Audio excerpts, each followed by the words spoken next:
एक सुंदर सी कन्या अनामिका कॉलेज में अपना ग्रेजुएशन पूरा करती है। तभी उसकी मुलाकात एक लड़के राहुल से होती है। राहुल भी बहुत स्मार्ट और माता पिता का आज्ञाकारी बेटा है। दोनों एक दूसरे को पसंद करने लगते हैं। दोनों का ग्रेजुएशन पूरा होता है। राहुल अपने शहर में जॉब करने लगता है और लड़की भी एक अच्छी जॉब कर रही है। दोनों ने निर्णय लिया कि अब माता पिता से शादी की बात करने का वक्त आ गया है। लेकिन परेशानी यह है कि दोनों की कास्ट अलग अलग है। अनामिका ब्राह्मण है और राहुल राजपूत। राहुल के समाज में दहेज बहुत ज़रूरी है, जो कि नकद में होता है। उसके अलावा कई तरह के गिफ्ट्स और गहने की भी मांग की जाती है। राहुल ने अनामिका को यह स्थिति स्पष्ट की और कहा, घर वालों को मनाओ, अगर तुम सभी मांगें पूरी करवाती हो तो मेरे माता पिता तुम्हें पलकों पर बैठाएंगे। अनामिका ने अपने माता पिता से यह बात कही।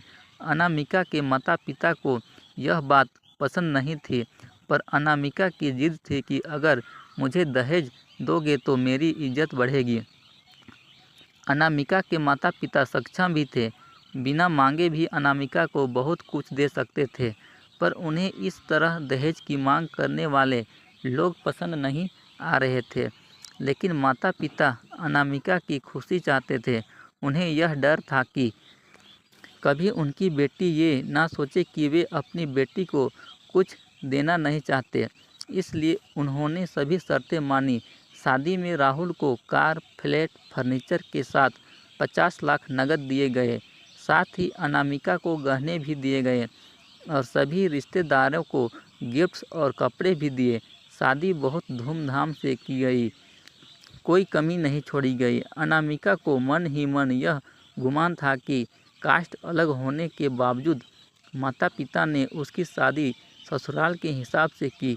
अनामिका को विश्वास था कि उसे बेटी बनाकर रखा जाएगा, उसे वही प्यार दिया जाएगा जो उसके माता पिता ने दिया, क्योंकि उसने अपने ससुराल का मान रखा है। अनामिका ने अपने घर से ससुराल विदा ली। ब्राह्मण कन्या राजपूत घर की बहू बनी।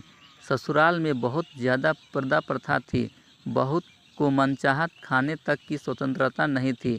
कितनी भी भूख क्यों न हो, घर की बहू सबके खाने के बाद ही खाएगी।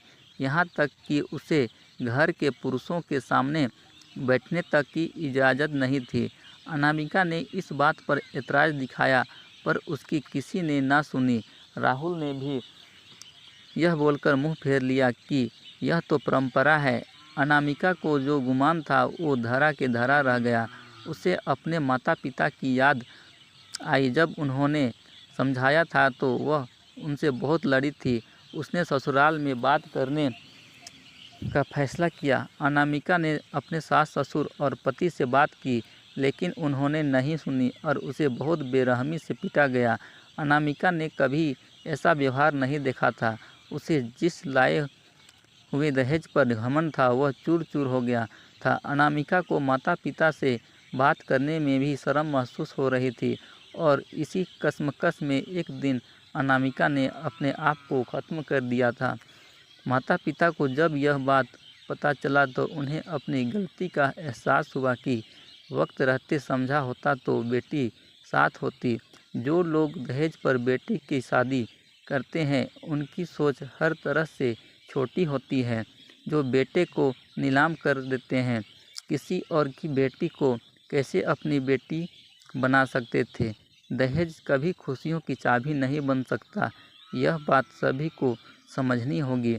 इस दहेज प्रथा की कहानी में आपने पढ़ा होगा कि माता पिता ही नहीं, लड़की की सोच भी दहेज को सपोर्ट कर रही थी।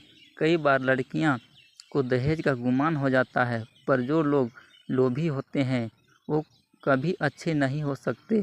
यह बात सबको समझने की ज़रूरत है। कहानियाँ जीवन में बहुत मायने रखती है। कई बार बड़ी से बड़ी डिग्री भी ज्ञान नहीं देती और एक छोटी सी कहानी जीवन बदल देती है। शिक्षाप्रद कहानी को आधार बनाकर अपने बच्चों को जीवन का सच्चा ज्ञान दें।